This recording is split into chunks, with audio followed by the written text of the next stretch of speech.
guys, I'm Katie. Welcome to The Corner, the only place where I can raise important topics in the geek world for discussion. And by important, I mean anything that's really pissing off me or anyone else here at EXP. And by raise for discussion, I mean rant. But it's not insane to rant in a corner or anything because you're here, and I have Liz here with me to talk about something that's important and personal to both of us. Now, I'm pretty sure we both call ourselves gamers. And I'm definitely sure we can both call ourselves girls. So our society has us fall into this category of gamer girls. And yes, we're aware it's like the biggest stereotype for gamer girls to rant about stereotypes of girls in gaming, but we had to deal with stuff like this for years. So shut up. Ready? Ready. Now there's the obvious sort of sexism that occurs in games. The double D females with the impractical armor. You know how hard it'd be to fight in that? I can guarantee that those outfits would cause some major wardrobe malfunctions unless they've got some serious duct tape action going on. But there will always be those willing to spend money to buy games to see scantily clad women and bouncing boobs, so there's always going to be companies willing to develop them. Give people a character creation engine, and of course the first thing they're going to do is give their character huge boobs and dress them up in a ridiculous outfit with like a ridiculous weapon. That's just stupid. You know, actually, I guess that totally makes sense. So yeah, this type of sexism goes both ways. But since the market is male-dominated, the amount of female sex appeal greatly outnumbers the amount of male sex appeal. And are the women in these games being objectified and used to sell games? Yes. But is it harmful? Yes and no. So what really pisses me off is what I would consider anything that reinforces gender roles and stereotypes in real life.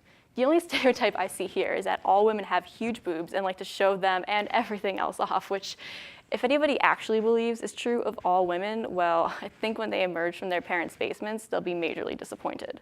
But the extensive use of overly sexualized women for marketing does run the risk of continuing the trend of male domination of the market, especially in games like Hitman Absolution and Grand Theft Auto V.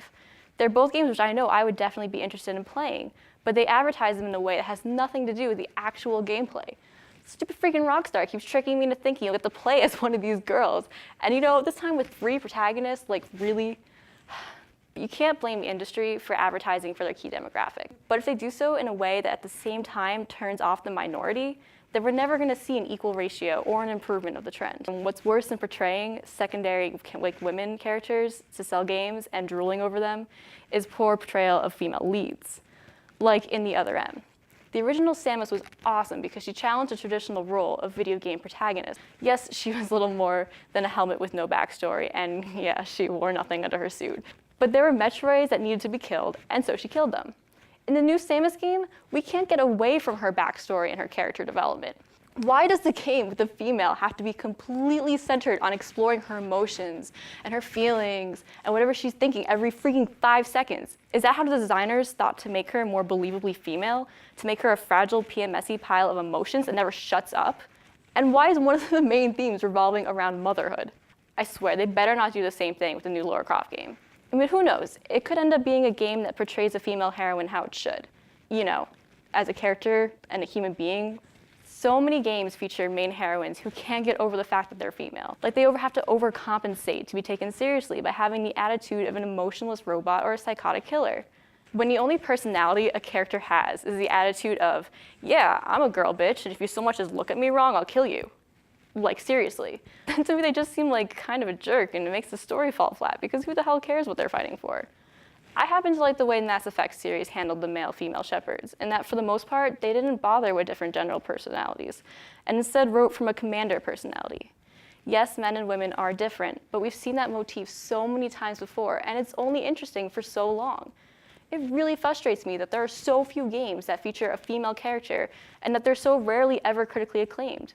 You know, statistics show that games with female protagonists are given 50% less funding for marketing and development. And that's most likely because most female protagonist games generally don't sell as well. You know, because men protagonist games aren't always centered around how manly their hero is, but on other things too, like gameplay.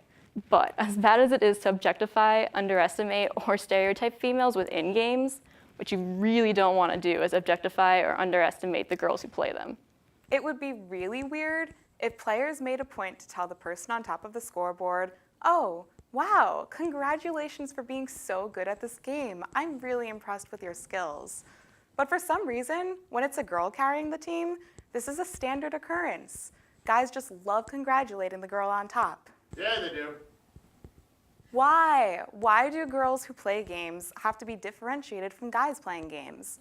Aren't we all just gamers? Oh, and public service announcement, you automatically lose all speaking privileges in a server if your voice is higher than mine. Child, you've never even touched a girl, so don't message me on Steam about what you like to do with me.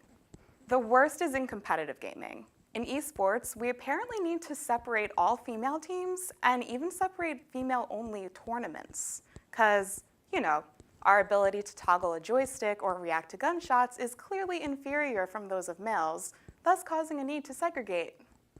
It's bullshit. Ditch using the term girl gamer and start viewing us simply as fellow gamers. So, you know, Liz, I think in the spirit of fellowship amongst our genders in gaming, perhaps we should have a male perspective on the matter. So, what's your opinion on this matter, huh?